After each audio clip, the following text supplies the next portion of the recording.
یونس علیہ السلام کو اللہ نے نبی بنایا، پیغمبر بنایا، قوم کے لوگوں نے ان کی بات نہیں مانی تو کہا تم پر اللہ کا عذاب آئے گا، اللہ کا عذاب آئے گا۔ اللہ نے عذاب کا وعدہ بھی کر لیا، لیکن عذاب آنے سے پہلے ہی یونس علیہ السلام نے قوم کو چھوڑ دیا۔ اللہ کو یہ ادا پسند نہیں آئی، اللہ کو یہ ادا پسند ہے کہ ہمارا حکم آنے سے پہلے آپ نے قوم کو کیسے چھوڑ دیا، علاقہ کیسے چھوڑ دیا۔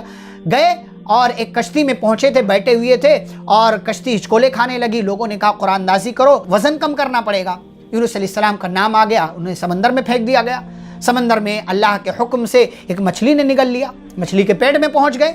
اور جب مچھلی کے پیٹ میں پہنچے وہاں مختلف طرح کی تکلیف ہوئی، سمندر کا اندھیرا، مچھلی کے پیٹ کا اندھیرا، رات کا اندھیرا، مختلف طرح کے اندھیروں میں، تاریکیوں میں پہنچے۔ وہاں کوئی آکسیجن نہیں، کوئی ہوا نہیں، کوئی پاس ہونے کی جگہ نہیں، اور اتنی مختصر سی جگہ، گھٹن، جہاں صحیح سے پیر نہیں پھیلا سکتے اور ٹھیک طریقے سے زندگی نہیں گزر سکتی۔ اپنی غلطی کا احساس ہوا، اللہ سے دعا مانگا، لا الہ الا انت، اللہ کی توحید کا حوالہ دیا کہ اللہ تیرے سوا کوئی معبود نہیں، سبحانک، اللہ کی تسبیح بیان کی کہ اللہ تیری ذات پاک ہے۔ اپنے گناہ کا اعتراف کیا، کہا انی کنت من الظالمین، اللہ میں ہی ظالموں میں سے ہوں، تو نے مجھے مچھلی کے پیٹ میں پہنچا کر کوئی غلط کام نہیں کیا ہے، غلطی میں نے کی تھی، ظلم میں نے کیا تھا، اللہ یہاں سے نکال دے۔ اللہ نے ان کی دعا قبول کی، کہا فاستجبنا لہ، ہم نے ان کی دعا قبول کی، ونجیناہ من الغم، اس پریشانی سے نجات دے دی۔